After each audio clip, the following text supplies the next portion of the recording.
Welcome to this walk through Philippians 1, verses 9 to 11.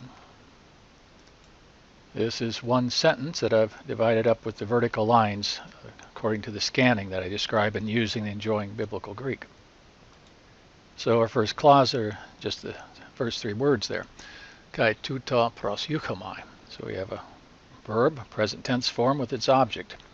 And I pray this, or and I'm praying this. And our next clause is a hina clause. Hina he agape humon etimalon kai malon perisiue in epignose kai passe aisthese. So we have a hina clause that usually refers to a purpose or result clause, and it'll take a subjunctive, and we have the subjunctive down here in perisiue with that eta ending, the lengthened linking vowel, sign of a subjunctive. So hina clauses are usually purpose or result, but they can be other things, and here we have a hina clause for a content clause. This is actually giving us what tuta refers to. It's in apposition to tuta. So here on the map you see the hina is lined up straight underneath tuta, which is what you do when something's in apposition. You line them up flush. So I'm praying this, namely that he agape humon perisiue. Now oftentimes you'll have content clauses like that with a haughty or an infinitive, but the hina clause can do that as well, as we see here. So that your love may abound yet more and more is what Paul's praying, and that love might abound in epignose kai passe aisthese. So epignose here looks like it could be a future of a verb, but you're in this prepositional phrase, so you're expecting a nominal after this preposition n. And in fact, epignosis is this third declension noun form. And the other word in our prepositional phrase, aisthesis, is also, or aisthesis, is following this same pattern. So here's the basic endings for the third declension. From the sneeze sheet that I describe in using and enjoying biblical Greek.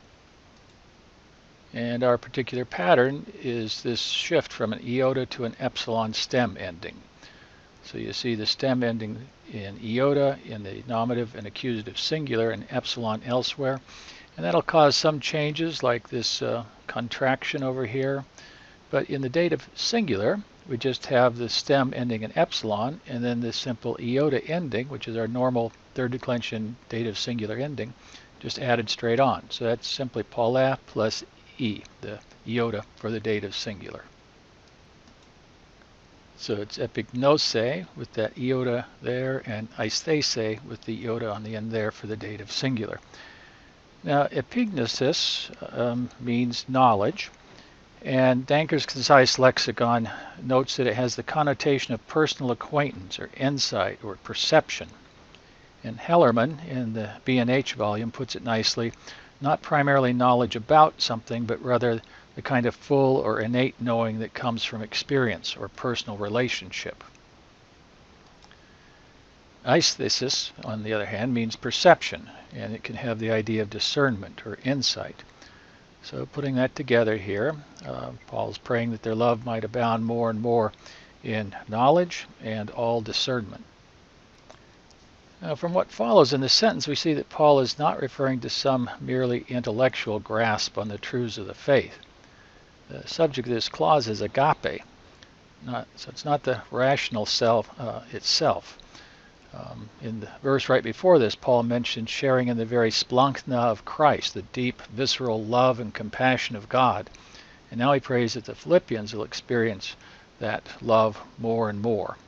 So love for God and for the people of God, for all of creation really, sharing in God's love is an experience that produces insight that enables one to discern how to live a life pleasing to the Lord, how to be in alignment with Him and His ways. So the rational mind doesn't generate that sort of knowledge. Instead, it helps us understand and communicate it, but it's understanding and communicating what we experience and know on the level of love. So going on to our next section, which is verse 10, you see the square bracket because we've got some kind of a cluster here with an infinitive or a participle or both in it. So eis ta dokimadzein humas ta diaferonta. The preposition with eis, an infinitive, expresses either purpose or result. And we looked in detail at this sort of construction in the last session on verse 7. Recall that we don't have this kind of construction in English where we have a preposition with an articular infinitive. So we have to turn a prepositional phrase into a clause, and the infinitive becomes a finite verb, and the accusative of reference here, the humas, will be our subject. Dokimadzo means to test something, or it can mean to approve something that's been tested and found sound. In order that you all might test or approve, ta diaferonta. Diaferonta, present participle from diafero, here functioning as a noun. And diafero itself has a couple of different senses. It can be transitive, meaning to carry through, and you see that just comes from how the words form with dia and phero. But intransitively, which is what we have here, it'll mean either to differ or to excel. Perhaps you remember your church history, the distinction made at the Reformation between issues that are essential and things that are adiaphora, indifferent, or not hills to die on. Well, adiaphora comes from this idea here. So they're indifferent. Adiaphora, putting the alpha privative on the front to negate it. So instead of differing, they're indifferent. So putting the options together for both of these verbs, Paul is either saying he's praying that they have knowledge and discernment in order that, or with the result that, they may test the things that differ, or that they may approve the things that are excellent. And obviously those are related, since they have to test the things that differ in order to approve which ones of them are excellent. And most English translations go with the approval of what's excellent. And that seems correct, since without following the process through to that conclusion, they wouldn't be in a place that Paul's describing here in the next part of our sentence. So going on, we have another hina clause, and this time it'll be the more normal purpose or result. Hina eta helikrines kai aproskopoi eis hemeron Christou. So eta here is subjunctive. We expect a subjunctive after hina. The te for y'all or yins from amy. But then helikrines looks like it could be a contract verb in the second singular. And that seems strange right after another verb. And so that makes you think, well, is that really the right parsing of that? And in fact, we have another third declension. This is from the adjective helikrines s. So it's a two-termination adjective. One set of endings for masculine and feminine, the other one's for neuter. And here we see the paradigm. And this is a real doozy because you've got a stem shift here from epsilon sigma in a few places to an epsilon elsewhere, and you also have a lot of vowel contraction. So this is a complex third declension pattern. It's, I think, one of the more complex ones for basic Greek. And in this case, we are down here in the plural with this s ending, and it shows up in both places, the nominative and accusative plural, and it gets contracted because the stem is an epsilon. So we have an ambiguous form here. Is this nominative or accusative?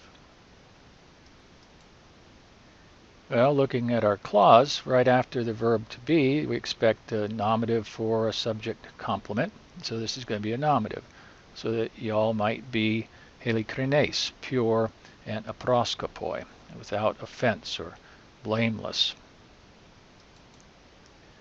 See, aproskopos, on, it's a two-termination adjective also. And it comes from proskopto, meaning to stumble, and then put an alpha privative on front of that, so without stumbling. Obviously here, in the metaphorical sense, in fact, this is used, applied in a number of different contexts in different ways. But here, blameless or giving no offense.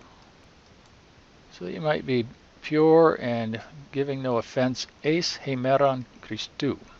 So eis can signal the idea of extension in time. You can translate it to or until. And BDAG notes that in number 2a alpha in his article on ACE, and that's where he places our verse. So the idea would be that they maintain this condition until the day of Christ.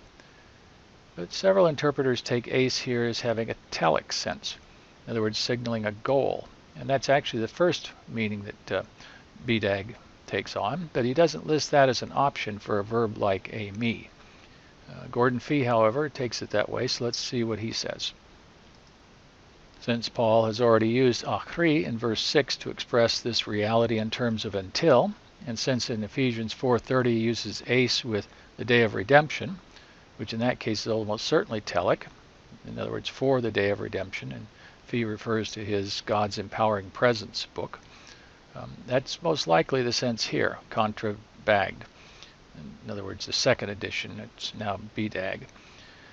Thus he prays that they might be pure and blameless for the day of Christ, that is, with the day of Christ in view as their ultimate goal.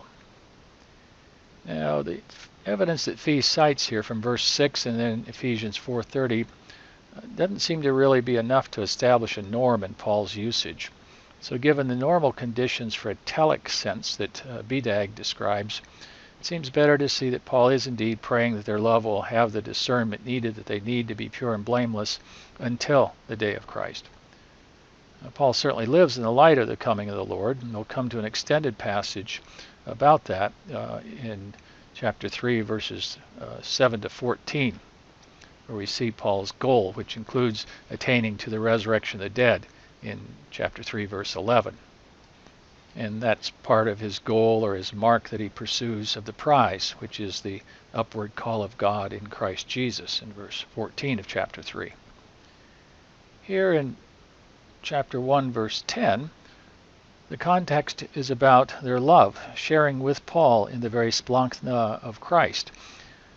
So it seems their purity and blamelessness comes from their love keeping their eyes on the Lord and sharing in his love, not fixing their attention on the coming day as such. So the focus is on remaining faithful until the day, not for the day. And that fits with the previous sentence about the one who has begun a good work in you will continue it until the day of Christ Jesus, back in verse 6. So what we have here is that you might be pure and giving no offense until the day of Christ. Now the final part of our sentence, verse 11, we have a square bracket because we've got a participle cluster here. Pepleromenoi karpon dikaiasunes ton dia Jesu Christu eis doxan kai epainon theou. So we look at the participle, we see reduplication on the front. We see men, sign of a middle passive participle. There's our adjective ending for the nominative plural. The omega, probably a sign for an omicron contract. And that's indeed what we have there at the bottom, plerao. So we can translate this perfect either having been filled or being filled, depending on whether we think this perfect focuses more on the past action leading to a present state, the so-called extensive use of the perfect, or the present state itself, the intensive use of the perfect. And often context doesn't really allow a clear distinction there. Now in BDAG, under plerao 1b, he notes that this verb can be used in the passive perfect that we have here with the genitive or a dative or an accusative for the thing with which something is filled. And so here, of course, we have the accusative, karpon. So having been filled or being filled with fruit. And then the fruit is described by this genitive, dikaiasunes. Now, Hellerman gives a nice survey of three possible meanings of this phrase, fruit of righteousness. So the question is whether dikaiasune refers to what is doing what is right, righteousness in that sense, or to the sense of a right standing before God. So our first option is dikaiasunes refers to doing what's right, and the genitive would be epexegetic, so the fruit, i.e. righteous behavior. Or is right standing before God? We still have an epexegetic genitive down here. Fruit, i.e. a right standing before God. Or dikaiasunes referring to the right standing with God and a genitive of source, fruit which is sourced in a right standing with God. Now, perhaps the strongest argument for this third option is what O'Brien mentions. So he notes that Paul usually uses the metaphor of fruit for result, outcome, or profit of an action. So he says in our passage the phrase means the fruit resulting from and demonstrating righteousness. And since karpos is a singular noun used collectively, it seems proper to include the display of ethical qualities such as love, joy, and peace. And he cites Galatians 5:22. In other words, our righteousness in Christ bears fruit, such as the fruit of the Spirit that Paul lists in Galatians. And here such fruit is connected to a pure and blameless lifestyle. Now, before looking at the rest of this construction, let's pause for a second because there's a textual variant here. A few manuscripts have karpon dikaiasunes ton, in other words, being filled with fruits of righteousness. It's not a very important textual variant, but it is listed in the SBL Greek New Testament. And so I want to show you what the apparatus looks like in the SBL Greek New Testament. In the introductory video to this series, I showed a couple of places you can get a copy of the SBL Greek New Testament online. And of course you can order a print copy. Since it's copywritten both by SBL and Logos, if you have the Logos software, you may already have a copy of the SBL Greek New Testament. And here you see it. I've got the Abbott Smith lexicon loaded here on the left, and here's our passage from the SBL Greek New Testament here in Logos. And you notice down here in verse 11 we got a little broken angle there, indicating we've got a textual variant. And so if you mouse over the end of that, it'll pop up what the footnote is. So karpon dikaiasunes ton is read by W.H. Treg and NA28. W.H. is Westcott and Hort, and Treg is a guy named Tregelles, who was working at the same time as Westcott and Hort back in the 1800s, but was sort of overshadowed by them. But he's working independently, and people think that he has a good contribution to make on his own, too. So that's cited here. Then NA28 is Nestle Aland, edition 28, which is the current standard scholarly edition, which is the same text as the UBS 5. And so what this means is the SBL Greek New Testament and Westcott and Hort and Tregelles and NA28 all have the singular, but RP reads the plural. Well, RP is the Byzantine text. In other words, the Textus Receptus, the majority text. RP stands for the two editors, Robinson and Pierpont, for that edition.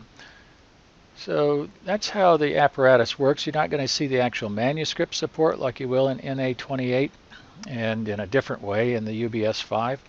But it does show you where some of these other editions, how they read a text. And so it's nice for a quick reference to some major differences.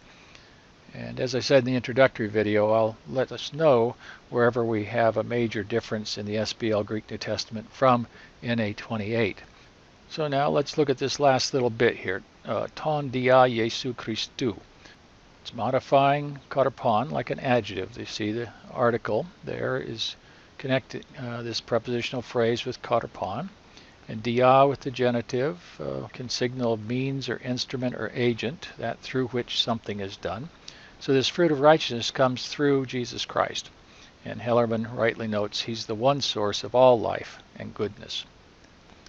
And Fee has a very helpful note here. He says Paul's emphasis therefore is on the fruit consisting of righteousness which comes to them through their relationship to Christ.